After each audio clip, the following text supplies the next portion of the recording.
एक बार बादशाह अकबर को पान की तलब हुई। उन्होंने अपने एक खास पान वाले को पान लगाने के लिए कहा। उसने पान बनाकर बादशाह को दे दिया। बादशाह ने चुपचाप पान खाया और उस पान वाले को अगले दिन आधा किलो चूना दरबार में लेकर आने को कहा।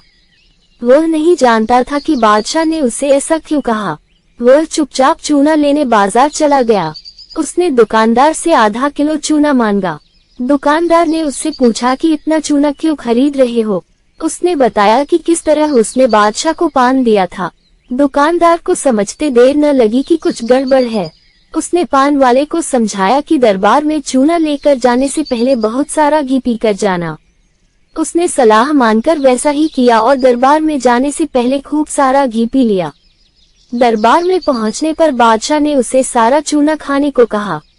वह हैरान रह गया। उसे उम्मीद न थी कि बादशाह ने उसे चूना इसलिए मंगवाया था, लेकिन वह तो इसके लिए तैयार था, इसलिए उसने सारा चूना खा लिया। इसके बावजूद उसे कुछ नहीं हुआ तो बादशाह ने उससे कारण जानना चाहा। उसने अपनी और दुकानदार की बातचीत के बारे में बादशाह को बता दिया। अब बादशाह उस व्यक्ति से मिलने को उतावले हो रहे थे जिसने उनके मन की बात को पहले ही जान लिया था। बादशाह ने हुक्म दिया कि उस दुकानदार को अगले दिन दरबार में हाजिर किया जाए। अगले दिन उस दुकानदार को दरबार में लाया गया। बादशाह ने उससे पूछा कि वह उनके मन की बात को कैसे समझ गया। तब दुकानदार ने कहा, हुजूर, जब यह आदमी मेरे पास चूना खरीदने आया था तो मैंने इससे पूछा कि इतने चूने का क्या करोगे।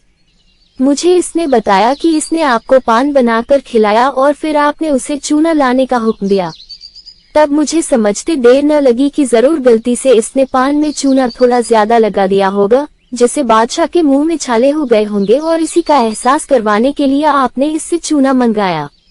मैंने इसे सलाह दी कि दरबार में जाने से पहले घी पीकर जाना, जिससे अगर तुम्हें चूना खाना भी पड़े तो उसका असर कम हो जाएगा।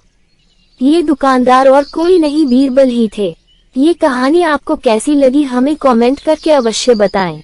अगर आप चैनल पर नए आए हैं तो चैनल को सब्सक्राइब करें, वीडियो को लाइक करें।